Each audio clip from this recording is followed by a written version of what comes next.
মান অভিমান ভুলে দিনের সরকারকে ঘিরে একজোট বিজেপি রাজগঞ্জে প্রচারে নামলেন বিক্ষুব্ধ নেতারাও।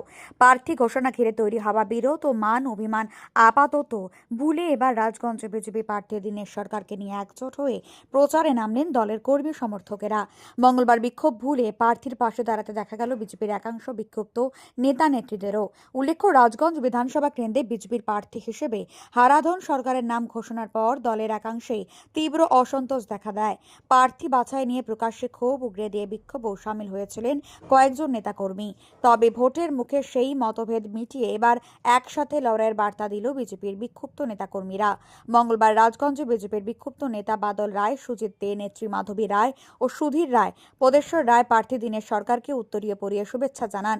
এদিন তারা স্পষ্টভাবে বলেন, বিজেপি একটি বড় দল আর প্রার্থী ঘোষণার পর আবেগের বশেই তারা বিরোধিতায় নেমেছিলেন, কিন্তু এখন দলের স্বার্থে নিজেদের মধ্যে আলোচনার মাধ্যমে সমস্ত ভুল বোঝাবুঝির অবসান হয়েছে। বিক্ষুব্ধ নেতাদের বক্তব্য, আমরা সবাই এখন একসাথে, আমাদের একটাই লক্ষ্য রাজগঞ্জে তৃণমূলকে হারিয়ে বিজেপিকে জয়ী করা। এরপর প্রার্থী হারাধন সরকারকে সঙ্গে নিয়ে আমবাড়ি ফালাকাটা এলাকায় বিজেপির কর্মী ও সমর্থকের একটি বাইক র্যালি ও প্রচারে অংশ নেন। বাইক মিছিল ঘিরে এলাকায় বিজেপি কর্মীদের মধ্যে উৎসাহ ছিল চোখে পড়ার মতো। রাজনৈতিক মহলের মতে ভোটের আগে দলের অভ্যন্তরীণ কোন্দল মিটিয়ে একজোট হওয়ার এই ছবি বিজেপির পক্ষে কিছুটা হলেও ইতিবাচক বার্তা বহন করছে। এখন দেখার এই ঐক্যের ছবি শেষ পর্যন্ত ভোটের ময়দানে কতটা প্রভাব ফেলে। আজকে আমাদের মধ্যে যে একটা মনোমালিন্য ছিল, সেটার একটু সমাধান সূত্র আজকে এখানে বের করা হলো। সেটা সব দলে কম বেশি একটা ক্ষোভ বিক্ষোভ থাকে কর্মীদের মধ্যে। আমাদের প্রার্থীর বিরুদ্ধে আমাদের আর কোনো অভিযোগ নেই। আমাদের দলের নির্দেশ যেটা এসছে সেই হিসেবে আমাদের কাজ করতে হবে। যেহেতু আমরা বিজেপি ভারতীয় জনতা পার্টি করি, সেটা আমাদের মাথায় রেখে আমাদের এবারের নির্বাচনে আমাদের প্রার্থী মান্যবর এই যে দীনেশ সরকার বাবুকে জেতাতে হবে, এটাই শপথ নিলাম। বাস এখন থেকে আমাদের জোর কদমে কাজে নিয়ে পড়তে হবে। সমালোচনা শুরু করেছিল বিরোধ নিয়ে, বিরোধীরা অনেক সমালোচনা শুরু করে। দেখুন, বিরোধীদের কাজ বিরোধীরা করবে, ওরা ওটাই সূত্র খুঁজে বেড়ায় যে ওখানে ওদের মধ্যে এটা চলছে, ওরা ওই পার্টি করে, ওরা আমাদের তৃণমূল করে, ওরা মানে যাক এরকম করে কিছু উৎসাহ ওরা ছড়াবে। এটা ওদের যে কোনো দলের একটা থাকেই, ওদের যেটা সূত্র বের করা, দ্বন্দ্ব বের করা। আগামীকাল অভিষেক ব্যানার্জি আসছে, এর প্রভাব কি অভিষেক ব্যানার্জি ওদের এখন আপনারা দেখতে পাচ্ছেন ওদের খালি চেয়ার পরে থাকে, যেখানে সভা করে খালি চেয়ার, জনগণের কোনো সমর্থনে নেই। জনগণ সরে গেছে, তৃণমূল বলে আর কিছু থাকবে না।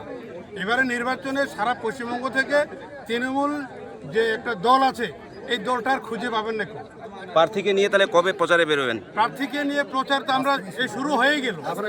এখন আমাদের রাজগঞ্জ উত্তর মণ্ডলে এখন যে আমাদের জোর কদমে কাজ চলবে। মানুষ যে শুধু অপেক্ষায় আছে আমাদের ভারতীয় জনতা পার্টিকে এখান থেকে উপহার দেওয়ার জন্য, বিধানসভায় নিয়ে যাওয়ার জন্য, শুধু আমাদের সময়ের একটু বিলম্ব হয়ে গেল, সেটা আজকে থেকে সব মিটে গেল। আর সময় লাগবে না, আমরা জোর কদমে নেমে। কত ভোটে লিড হবে রাজগঞ্জে? এখানে আমরা গত বিধানসভা নির্বাচনে যে 14,000+ এরকম ভোটে হেরেছিলাম, এবার তার দ্বিগুণ বেড়ে যাবে, এটা নিশ্চিত, একদম নিশ্চিত জিতবো। জয় শ্রীরাম। দেখুন, আমাদের ভারতীয় জনতা পার্টি একটা বৃহত্তর রাজনৈতিক দল। বিশ্বের ইতিহাসে আপনারা সবাই জানেন, বিশ্বের ইতিহাসে সবথেকে বড় দল। তো এর মধ্যে খুব বিক্ষোভ আমাদের থাকতেই পারে, সেটা কোনো ম্যাটার করে না। আমরা যখন ভারতীয় জনতা পার্টির সৈনিক, একনিষ্ঠ সৈনিক, মহিলা মোর্চার তরফ থেকে আমি বলছি, এখানে অন্ততপক্ষে আমরা এখানে 30,000 ভোটে লিড করব। এবার ভারতীয় জনতা পার্টির বিক্ষোভের যা সমস্যা ছিল, সেটা আমাদের এখানে সমস্ত কর্মীরা উপস্থিত আছেন, মোটামুটি বেশিরভাগটাই আছেন।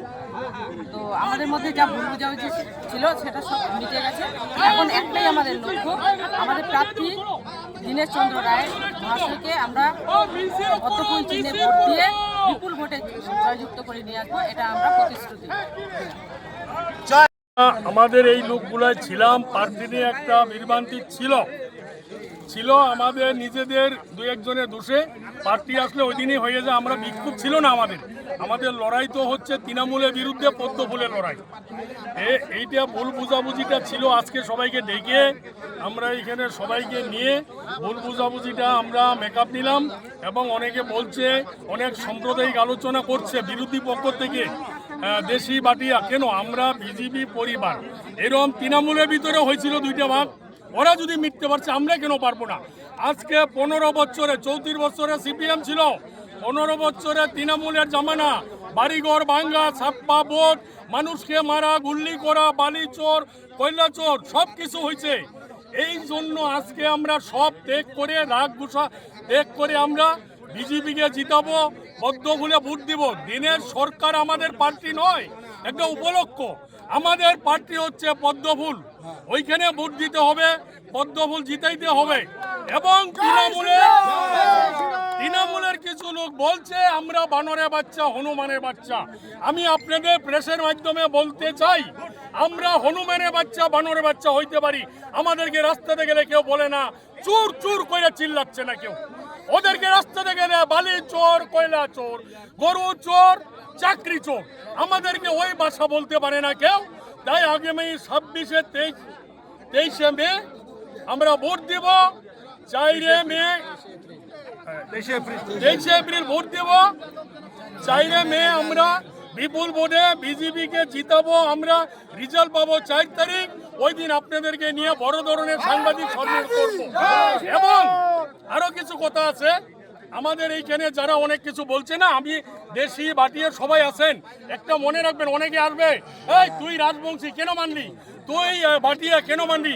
আমরা কোনো সাম্প্রদায়িক দল নয়, এটা পরিবার ভিত্তিক দল। আমরা বিজেপি পরিবার, সবাই পদ্ম বলছে নিয়ে ভোট দিয়ে বিজেপিকে আমরা জিতাবো। এই প্রতীকে আজকে থেকে শুরু করব, আজকে থেকে প্রচার চলবে। এই বলে আমি এইটুকু আলোচনা শেষ করলাম। ভারত মাতা কি জয়, জয় শ্রীরাম। কি নাম আছে আপনার? কি নাম? আমার নাম সুজিত দে। কি পদে আছেন? আমি রাজগঞ্জ উত্তর 1 নম্বর মন্ডলে সম্পাদকের পদে আছি। এখানে বাগডুগরা স্কুলের মাঠে আমাদের সমস্ত কর্মী, উত্তর মণ্ডলের সমস্ত কর্মীর নেতৃত্ব একসাথে বসে আমাদের যেটা সিদ্ধান্ত হলো, আগামী দিন আজকের থেকে আমাদের দলীয় প্রচার এবং দলীয় কর্মসূচিতে সকলে মিলে আমরা অংশগ্রহণ করব। নিজেদের মধ্যে একটু ভুল বোঝাবুঝি যেটা ছিল সেটা এখানে বসে আমরা সবাই মিটমাট করে সকলের সামনে একযোগে, একসাথে, এক প্রাণে, এক মনে আমরা মাঠে নামবো। এইবার তৃণমূল কংগ্রেসকে এই রাজগঞ্জ বিধানসভা থেকে বিদায় আমরা জানাবো। এটাই আমাদের সিদ্ধান্ত। পদ্মফুল আমাদের এখানে ফুটবে, বেশি করে ফুটবে, অনেক ভোটে ফুটবে। সেই জন্যই আমরা আজকে এখানে সিদ্ধান্ত নেওয়া।